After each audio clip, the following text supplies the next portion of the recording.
on a daily basis, even for 10 or 15 minutes, the muscles learn to adapt to that particular movement, and they learn how to relax. We have a stretch reflex that holds us back from stretching too far. If we go too far in the stretch, all of a sudden that stretch reflex says, uh-oh, that hurts, don't do that. You want to go to the point where you have a comfortable stretch, but not a painful stretch. I have 6 top stretches that I'd like to show you today that you can incorporate into your routine. And I've got Ben, my model here, who's going to give us the first demonstration.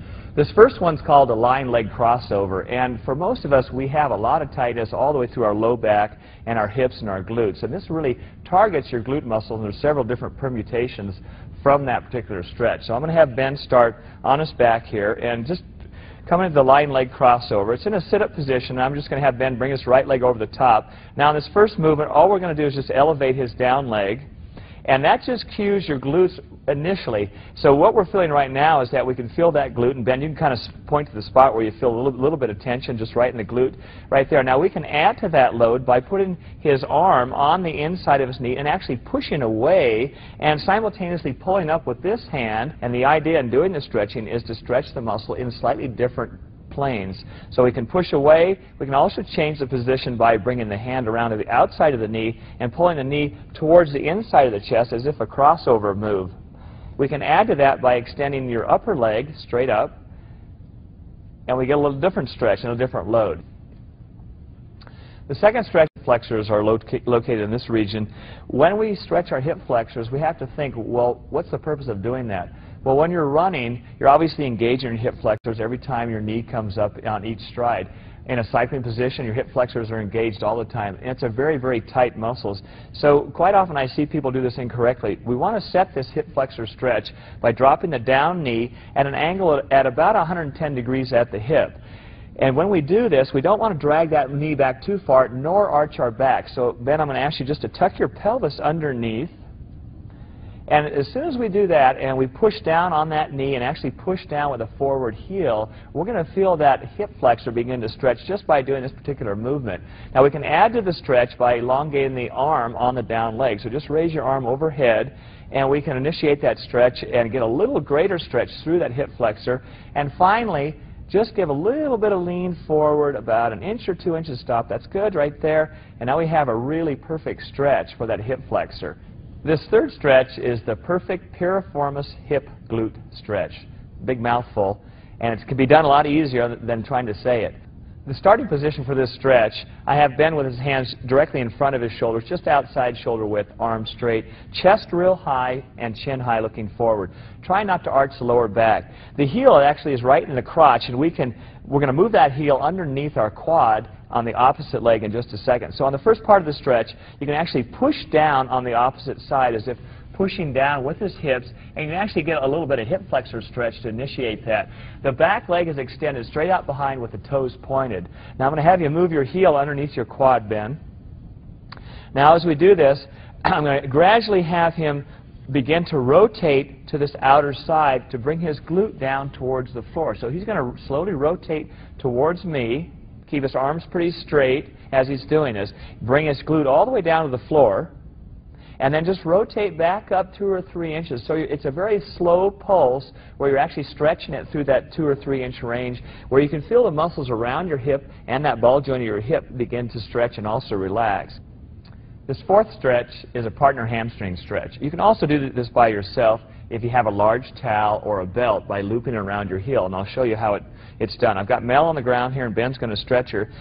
When we start this stretch, you want to make sure that to take the tension off your low back, you start with a bent knee position. You can gradually extend your down leg, but not to full extension when you're doing this stretch. So we're going to have Mel lift up her right leg, and Ben, I'd like you to grab around her heel cup, and also to put your hand on top of her foot so that her ankle's in a dorsiflex position. Now, when we're in this stretch, ideally we want Mel's leg to be nice and straight, and we can pulse this stretch, so we can just ease up just a little bit on it and allow her to come back, and then go forward again, and we'll see if we can increase her range of motion. Go ahead and push, Mel. 1, 2, 3, 4, 5, 6. Relax, and Ben, you see if we can just increase that range, and I can see it fairly well. We've gone to just shy of 90, now to about 110, and you're starting to wiggle a little bit, so we're probably at the point where you can feel a fair amount of discomfort, but it doesn't hurt.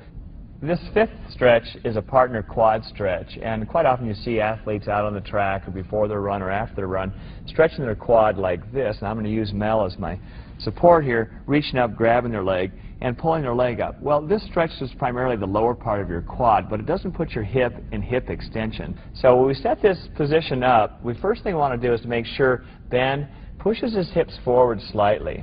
Okay, tucks his pelvis underneath without arching his back. The second thing is that Mel has her hand cupped underneath Ben's knee and also her hand on his toes.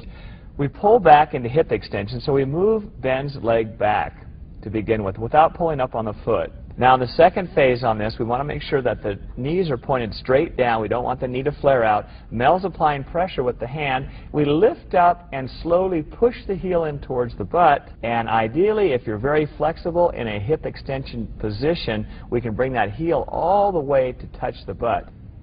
This last stretch is called the shoulder back lat pec stretch. Now, if you can say that, you're going to do it well. It hits the shoulder muscle, the lats, which are down the side, the pecs, which are in front, and also the back. So it's a partner stretch, and it's a great stretch. You're really going to feel this nicely all the way through those muscles, and it'll give you a nice big stretch through your chest, which will help you, particularly on the bike and running, and for your freestyle in the water. So Mel, go ahead and just lightly interlace your fingers or overlay them. Put them behind your neck, and you don't want to pull forward on your neck at all. You want to make sure that she's looking forward. Ben, you go ahead and hook up.